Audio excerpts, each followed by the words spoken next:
Faith comes by hearing the God's word.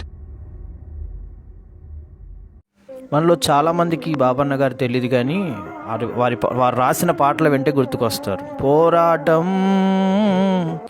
ఆత్మీయ పోరాటం, చివరి శ్వాస వరకు ఈ పోరాటం ఆగదు, ఆగిపోను నేను, సాగిపోవుచున్నాను, సిలువను మోసుకొని నా గమ్యస్థానానికి.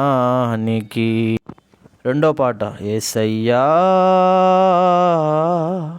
నా నిరీక్షణ ఆధారమా, నా నిరీక్షణ ఆధారమా, స్తుతి సింహాసనాసీనుడవు, అత్యున్నతమైన తేజో నివాసివి, దయారస యేసురాజా, నీదు రూపును వర్ణించలేనయ్యా, ఆదరణ కర్తవు, అనాథునిగా విడువవు, నీ తోడు నాకుండగా ఒంటరిని కానెన్నడు. ఓ విశ్వాసవోడయాత్ర కొనసాగుచున్నది. ఈ పాటలన్నీ కూడా బాబన్న గారు రాశారు. ఇంకా వారు అనేకమైన పాటలు రాశారు. ఆ పూర్తి సాక్ష్యంలో విందాం. బాబన్న గారి పాటలు ఎంతోమంది విశ్వాసులకు మరియు సేవకులకు నేటి వరకు వారి ఆత్మీయ జీవితాలను బలపరుస్తుంది. అతి చిన్న వయసులో, మరీ తక్కువ సమయంలోనే దేవుడు తన సేవలో అత్యధికంగా బాబన్న గారిని వాడుకున్నారు. 1991లో 13 సంవత్సరాల వయసులో దేవుని సేవ నిమిత్తమై పిలువబడి మొట్టమొదటిగా హోసన్నా మినిస్ట్రీస్ చిలకలగూడ సికింద్రాబాద్ చర్చిలో 3 సంవత్సరాలు పరిచర్య చేశారు. అటు తర్వాత 16 సంవత్సరాలప్పుడు 8 INC లైన్ గోదావరి కనిలో సురేష్ అన్నగారితో 2 సంవత్సరాలు పరిచర్య చేశారు. తన 18 సంవత్సరాల వయసప్పుడు సువరం జీడిమెట్లలో సంఘాన్ని స్థాపించి 3 సంవత్సరాలు ప్రభు పరిచర్యలు అనేక ప్రాంతాలకు సేవను విస్తరింపజేశారు. బాబన్న గారి యొక్క స్వస్థలం ఎక్కడంటే గౌరీపల్లి, యాదాద్రి జిల్లాలో ఆయన జన్మించారు. ఇంకా బాబన్న గారు పాడిన పాటలు నేటి సంఘాల్లో అనేక మంది మనం పాడుకుంటూ ఉన్నాం. హోసన్నా మినిస్ట్రీస్లో క్యాసెట్స్లో కూడా ఉన్నాయి.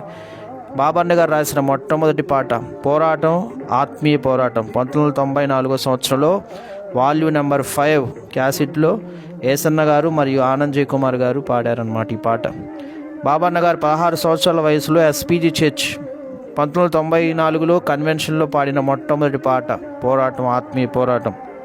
రెండవదిగా యేసయ్యా నా నిరీక్షణ ఆధారమా 1996 వాల్యూమ్ నెంబర్ 6 క్యాసెట్లో తన సొంత స్వరంతో పాడారనమాట బాబన్న గారు. మూడవదిగా స్తుతి సింహాసనాసీనుడా 1997 వాల్యూమ్ నెంబర్ 7 క్యాసెట్లో తన సొంత స్వరంతో బాబన్న గారు హోసన్నా మినిస్ట్రీస్ క్యాసెట్లో పాడారు.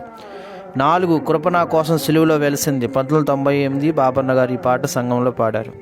5 ఆదరణకర్తవు, అనాథునిగా వెడువు 1998 సంవత్సరం వాల్యూమ్ నెంబర్ 9 క్యాసెట్లో ఆనంద్ జయ్ కుమార్ గారు ఈ పాట పాడారు. 6 నా విశ్వాస ఓడయాత్ర 1999 హోసన్నా మినిస్ట్రీస్ చిలకలగూడ మందిర ప్రతిష్ట ఆ రోజు ఈ పాట పాడారు. 7 సియోన్ రాజా జయగీతం 1999 ఈ పాట సంఘంలో పాడారు. తన తోటి సేవకులైన బ్రదర్ శ్యాంపాల్ గారు మునుగురు తన ఛానల్లో పాడారు 2019లో. 8 యజమానుడా అనే పాట 1998-99 సంఘంలో పాడారు. 9 పవిత్రురాలైన కన్యక 1998-99 సంఘంలో పాడారు. 10 కనికర స్వరూపుడా నాలో నిలిచిన సజీవుడా 2000 తన ఆరోగ్యం క్షీణిస్తున్న సమయంలో చిలకలగూడ చర్చిలో పాడిన పాట ఇది.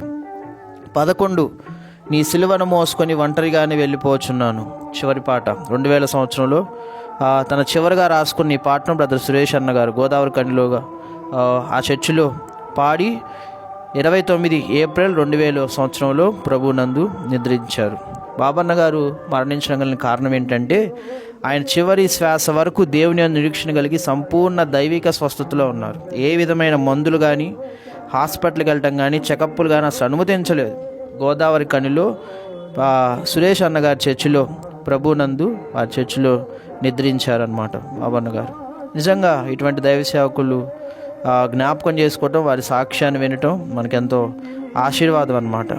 అనేక అద్భుతమైన పాటలు రాశారు. 29 ఏప్రిల్ 2000 సంవత్సరంలో 22 సంవత్సరాల వయసులో యేసుదాస్ గారు, బాబన్న గారు ప్రభునందు నిద్రించారు. గోదావరి కనులో నిద్రించారు. తన చివరి దశలో రాసుకున్న పాట ఏంటంటే, చివరి పాట అయింది, నీ సిలువను మోసుకొని ఒంటరిగానే వెళ్ళిపోవచ్చున్నాను. నిజంగా అద్భుతమైన సేవకుడు, చాలామందికి తెలియదు, కానీ వారి పాటలు మనకు తెలుసు. నేను సంఘంలో కూడా పాడుకుంటున్నాము.